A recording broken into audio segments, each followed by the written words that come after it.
since you put your objection on record and you articulated the objection, which is unlike a court where issues are joined at the pre-trial, isn't it true that in legislative inquiries, there's a very wide latitude granted by the Supreme Court, not even by the Supreme Court, affirmed by the Supreme Court because it is the Constitution that gives the Congress the power. Hindi ba totoo pag in aid of legislation po, talaga pong napaka-wide at napakaraming issues? Kasi hindi naman po to criminal case, hindi to civil case. Isn't that true, Paniero? May I respond, Yes, Mr. yes, Chairman? sir. That's precisely for you to... Yes, Your Honor, we agree that this august body has very wide powers and latitude. But in the same manner that the Constitution grants this august body with wide powers, there was also limitations, Your Honors. One, that it will respect the constitutional rights of others. Two, it's in aid of legislation. And three, that all the things that will be done in the committee level will be in accordance with the rules of the committee. Okay. So let's go by that one by one. Number one, you said that we have to respect constitutional rights. Yes, Tama Your po Honor. yan. Can you tell me one constitutional right that this committee has violated to any of the resource persons, including your client? The right to be presumed innocent, Your Honor, Why, until proven otherwise. Mr. Chair, have we presumed anyone guilty here? There are... Can you name me one question that we asked Mayor Binay that we presumed him guilty? In the stenographic notes that I have reviewed, Your Honors, with due respect, there were questions there leading to the conclusion that the august body has already made a determination that my client is guilty. Huwag natin lokohin mga publiko, Paniero. Wala ho akong Even- intensyon manloko, sir. Well, your act speaks for itself, Your Honor. Alam mo, Paniero, even in the Supreme Court, sa oral arguments, ilang beses na ako naka-attend. Minsan, pag nagtanong yung justices, akala mo they made up their mind na eh. Akala mo guilty na eh. Dito lang sa ZTE sa Blue Ribbon eh. Nagulat ako sa botohan eh. Kasi yung mga nagtatanong na pro at pro, ang boto nila anti. Yung mga nagtatanong ng sobrang anti, ang boto nila pro. So that doesn't mean that they presumed anyone guilty. Didn't we give Mayor Junjun all the opportunity? Kasalanan ba namin na ang sagot niya? Hindi niya alam ang presyo, kaya hindi niya alam kung overpriced? Ako ba nagsabi nun o siya? Hindi ba siya ang nagsabi nun? May I respond? Yes. That's a question for you, Your Honor. Because ang problema, Mr. Chair, the only reason I'm asking this, hindi na to legal eh. After this, you go to the media and you say that we're one-sided here. Senator Soto and Senator Ejercito were here. They also asked questions to Mayor Binay. We have not violated anyone's right here. We do not assume that anyone is guilty. In fact, in aid of legislation does not presume guilt or innocence. But we do make recommendations to the Office of the Ombudsman. But anyway, Mr. Chair, just to move this along because I know it's a hearing, just one last question, no? Actually, two last questions. Totoo bang nireserve niyo po yung kabilang kwarto para sa press con at 11 o'clock? I think that was through the assistance of Senator Senator Nancy. You reserved the room and you'll have a press con. There was a request for an interview with me, Your Honors. Ang So that request I ng- told them. Ang request po ng interview, ang media nagre-request sa inyo. Pero pag kayo nag-reserve ng kwarto at kayo nag-invite ng media, hindi sila nagre-request ng interview sa inyo. Kayo nagre-request ng press con. Nag-reserve po kayo ng kwarto eh. What I know, Your Honor, is Dito sa I will be Senado. interviewed, Your Honor. Senator Nancy's office reserved a press con po sa Padilla Room. Tama? 11 o'clock. I was just told, Your Honors, that Who there told will you? be an interview. Who told the you? The office assistant of Senator Nancy. Okay. Yes, Your Honor. So you're representing who in this hearing? Mayor Junjun or the Vice Mayor President? Junjun Binay, Your Honor. And also the Vice Miss President? De Vera and Miss Ebeng Balolo, Your Honor. How about the Vice President? It is my law firm that is Representing the Vice representing. President. Yes. Kasi kasama nyo sa hearing, kasama nyo sa press con nyo, yung spokesman ng Vice President. Well, I don't know whether he will be there or not, Your Honor. Yes, kasi let's not split hairs here, Mr. Chair. Ang gusto ko lang palabasin dito simple. Ang Vice Presidente at ang kanyang pamilya ay gusto ipatigil ang hearing na to. That's the bottom line here. At kami naman, gusto lang namin lumabas ang totoo at iniimbitahan namin sila na pumunta dito at tayo magkasagutan. This is my last question, Mr. Chair. Are you a practicing, last group of questions, no, but just one point. You're a practicing lawyer, of course, no, as head of the firm. Practicing, Your Honor, since 1984. Are you in litigation? Yes, Your Honor, Yes, that's okay. part of my work. Hindi ba totoo, Mr. Chair, that hindi ba totoo, Panyero, na part ng proseso, no, of coming out with the truth cross-examination is the showing of a pattern? Meaning, if the case is murder, but it doesn't have anything to do with the murder of that specific murder, but you want to show a pattern, kasama ho yun sa hearing, di ba? Papayagan ng judge yun. Pag sinabing objection, Your Honor, hindi natin pinag-uusapan yung pagpatay kay Pedro. Ang hearing dito ay pagpatay kay Juan. Pag sinabi ng abogado, allow me to show a pattern na itong tao na to was involved in several murders. Hindi ba kasama sa hearing yun? The normal situation, Your Honor, as far as I know, is that evidence that the party is guilty in one instance should not be considered as evidence in That's another the general instance. rule, Panyero. What's the And that is exception? by way of exception, you will prove that there is a Sa pattern or Okay. scheme. So kasama po yung pattern as an exception, di ba? By way of exception, Okay. yes. Number two, isn't it true that you can ask questions that may be irrelevant to the case itself, but may be relevant to proving the credibility of the witness? I don't agree with that, Your Honor. You don't agree with that, Your Honor? You never saw that in court? That irrelevant evidences will be allowed. If the case is paternity, kung siya tatay o hindi. Pero kung question mo ang ibang personal circumstance niya para lumabas kung nagsasabi siya ng totoo o hindi, hindi relevant yun sa case? Hindi papayagan ng judge yun? If you tell the judge, I'm asking these questions to test the credibility of the witness. The very essence of the rules of evidence prohibits considering evidences that are otherwise immaterial or irrelevant, Your Honor. Anyway, Your Honor, I will not debate on that, in cross but that will be everyone knows that is allowed. So let me make this point, Mr. Chair. Yung iba pong mga issues na lumabas dito is to show a pattern of corruption. And our compañero here already admitted that as an exception, even in courts, and this is not a court, pwede yun.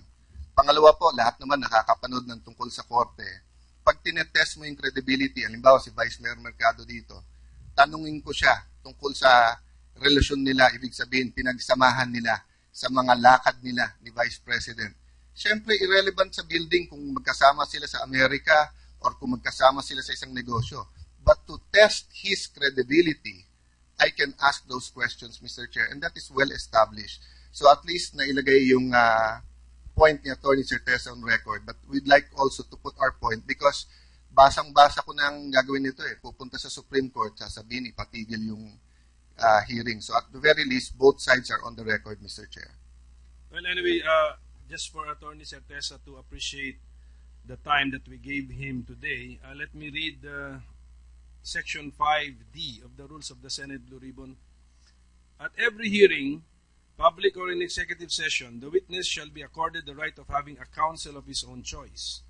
The participation of counsel during the course of any hearing and while the witness is testifying shall be limited to advising said witness as to his legal rights. Counsel shall not be permitted to engage in oral argument with the committee, but shall confine his activity to the area of legal advice to his client. But the argument which we just witnessed was with the consent of the subcommittee, but let this not be a precedent that in future Blue Ribbon hearings that counsel will be allowed to argue with the committee or the chairman. So thank you, Attorney Certeza, for your time. Thank you, Your Honors, for giving me this opportunity. You are late for your press con. Go ahead. Okay, so since we have been given a report by the Director General, Mr. Chairman, just one point. Attorney Attorney Certeza, Certeza, they do not want to let you go. we will be monitoring yung press con mo. Pagbabasusin mo yung Blue Ribbon Committee, we will ask you back. Okay? We have no intentions Oh, na that's good. mambastos. Panero, sorry, just one point. Panyero, take your seat. They do not want to let you go. Sige. No, sorry, Mr. Chair. I just remembered, you mentioned you are also the lawyer for the Ebeng. Yes. Yes, Your Honor. Can you inform your client that there's a subpoena for her to appear here? Yes, Your Honor. Okay, thank you. Thank you, Attorney Certeza. Thank you very much. Okay, we have to act on the report given by the Director General. That's some of the persons we have invited through, we have issued subpoena to, have not attended today's hearing. So we will issue what we call a show cause order. So the Secretariat, through the Director General, is directed to issue a show cause order to the people mentioned earlier, for these persons to explain the reason for their absence and not honoring our subpoena, ducis tecum and ad testificandum, and convince the subcommittee why they should not be cited for contempt for unduly refusing to appear and testify or bring before this committee the documents or evidence required by this committee, notwithstanding the issuance of the appropriate subpoena, therefore.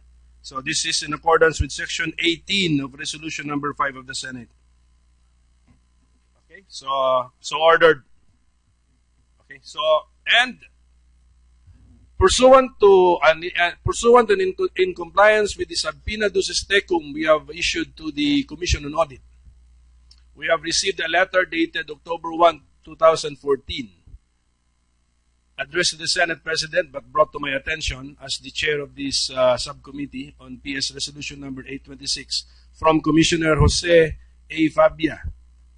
This is a sealed brown envelope which contains, according to the letter, to the cover letter, 9 pages, and it is an initial evaluation of the Makati City Hall 2 parking building. The letter also states that this it contains, the report is preliminary. There is a request that the same be made confidential, but we cannot grant the request because of we feel the overwhelming public interest in this issue. So although this is still sealed, I will ask the page to bring this to Commissioner Fabia for you to open and read to this committee. Mahaba ba masyado for you to read this?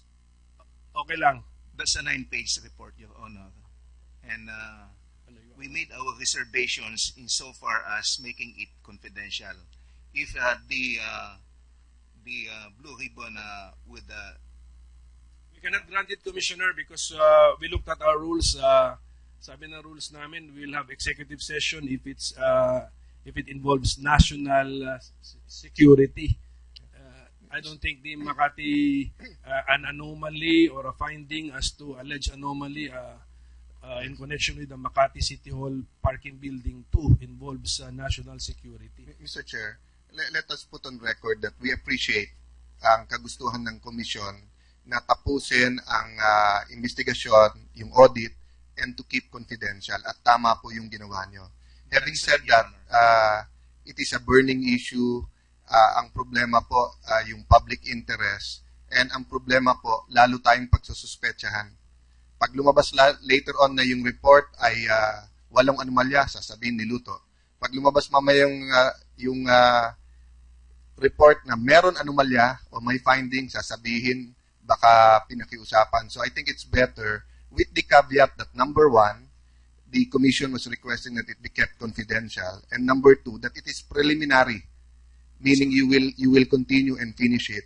May we request that the substantial parts of the report be made known so that the committee will be guided and the public will be guided, because both sides, the sides of the BNIs, the Vice President down, and the Senate have all affirmed our faith and confidence in the Commission on Audit, especially the reforms you're doing. So it will be very important because it will be a third-party report. Ibig sabihin, hindi sa salita ng mga BNI, hindi sa salita ng mga membro ng committee na to o ng mga witnesses, Mr. Chair. So sabay-sabay po natin malalaman ang laman yan. Ang buong bansa, sabay-sabay natin malalaman. So, but if it's too long, maybe Mr. Juliano, you're also with COA. Can you Yes, help? Your Honor. In fact, the reason why he is here is that he is the one who prepared the report. Maybe we can In ask that Mr. event, Juliano Your to Honor, read. we may request Attorney Juliano to speak. No, rather than speaking, if he's the one who made the report, can he just read the report, Mr. Juliano? Attorney Juliano Pañero? Yes, we submit to your to the ruling of the committee. Attorney Juliano, please. Good morning, Your Honor. May I manifest my reservation first, Your Honor, before I read the report? We have created a special audit team, from my office, to conduct the special audit of the parking building, pursuant to the request of Honorable Ombudsman Morales. And because my office is in charge of conducting special audit based on complaints, we have evaluated. The case records was referred to my office, and then we made an initial evaluation to determine the necessity of conducting a special audit. And this report is for internal consumption of COA to serve as a basis for the issuance of an office order. And the recommendation was approved. The Honorable Chair, Grace Pulido-Tan, issued an office order, but we have not conducted yet. We have not made the entrance conference with the City of Makati. So I want to put on record my reservation regarding the anti-RA 3019, particularly Section 3K on premature disclosure of, because this report is just a preliminary report and we have not get the comment of the management of the City of Makati. Well, Mr. Chair, may I just manifest that you're not violating it because you were ordered by the subcommittee. Number two, your reservations are well taken. But remember also, Pañero, no, when you have the conference with the City of Makati, makikita nila yan. Then there will be leaks left and right. Diba? Kasi kung pabor sa kanila, syempre ilileak nila na wala naman palang anomalya. Kung hindi pabor sa kanila, sisimulan nilang siraan ang komisyon. So mas mabuti na tayo na lahat nandito, ang publiko nanonood, pare-pareho nating hindi alam yung laman yan. And of course, we also have our own opinions as of now based on our questions. So with the reservation and noting that very preliminary yan, ibig sabihin mas masusi pa ang gagawin yung pag-aaral dyan at kukunin nyo pa komento ng Makati. And lastly, Mr. Chair, after he reads this, let us invite also the City of Makati to make their comments here if they agree or disagree with it. Mr. Chair, may I ask that they proceed and that Mr. Juliano's manifestation be noted. Mr. Juliano? Given that assurance, Your Honor, that I will not be prosecuted under the anti-graft law, then, and I am compelled to disclose the preliminary investigation, then I will. Yes, Mr. Chair, just to read to you yung Republic Act 1319 na sinasabi mo, no? Divulging valuable information of a confidential character acquired by his or her office or by him on account of his official position to unauthorized persons.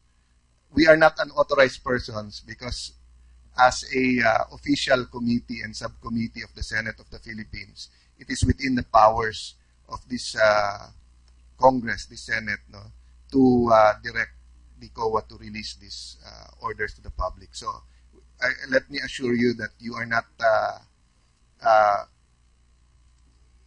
violating the law, no, by following our legal orders. Thank you, Your Honor, and I would like to emphasize that my office wants to conduct this special audit with utmost independence and objectivity, and we will not take sides. We will not. We would like to assure the public that we are an independent constitutional commission. Yes, we all know that, Mr. Juliano. Just like the subcommittee, we will base our report on the evidence. Kung ano lang yung nasa ebidensya po. So, go ahead, Mr. Juliano, on behalf of COA, please read to us your report.